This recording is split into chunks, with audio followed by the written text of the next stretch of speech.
আমার ঠান্ডার সমস্যা শুরু হইলেই আমার কালো জিরা খাওয়ার পরিমাণ বেড়ে যায়, তাই দেখা যায় যে ম্যাক্সিমাম রান্নাতেই আমি কালো জিরা ব্যবহার করি। তো আজকে খুব সিম্পল কিছু রান্না ছিল। আমি মিষ্টি কুমড়া কিনে আনছিলাম, তো আজকে আমি মিষ্টি কুমড়াটা আপনাদেরকে ভাজি করে দেখাবো কালো জিরা দিয়ে। আপনারা তো অনেকভাবে মিষ্টি কুমড়া ভাজি খান, এইভাবে খুব সহজ রেসিপিতে আপনারা মিষ্টি কুমড়া ভাজি করতে পারবেন, সময়ও লাগে অনেক কম। আর পেঁয়াজটা এখানে সম্পূর্ণ অপশনাল, আপনারা পেঁয়াজ দিয়েও করতে পারেন অথবা শুধু কালো জিরা আর কাঁচামরিচ ফোড়নে দিয়েও এই মিষ্টি কুমড়া ভাজিটা করতে পারেন।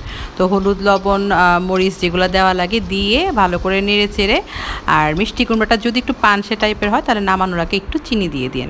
আর এইবার আমি মাছ ভেজে রাখছিলাম, মাছ আর পটল ভেজে রাখছিলাম, আর পেঁয়াজটাকে আমি গ্রেট করে নিছি। এইটা মাছের তরকারি রান্না করব, এখানেও আমি কালো জিরা ফোড়নে দিছি, দিয়ে ওই যে গ্রেট করা কাঁচা মরিচ আর পেঁয়াজের মধ্যে হলুদ লবণ মরিচের গুঁড়া দিয়ে আমি ভালো করে একটু কষায় নিচ্ছি। এই কষানোটার মধ্যে আবার ওই যে পটল ভেজে রাখছিলাম, পটলটাও দিয়ে দিব।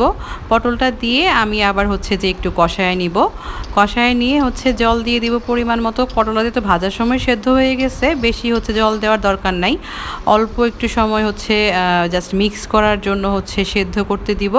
সেদ্ধ করতে দিয়ে আমি এই পর্যায়ে ওই যে মাছ আর পটল ভাজা রেখেছিলাম কয়েকটা, এখান থেকে মাছগুলো আমি দিয়ে দিচ্ছি।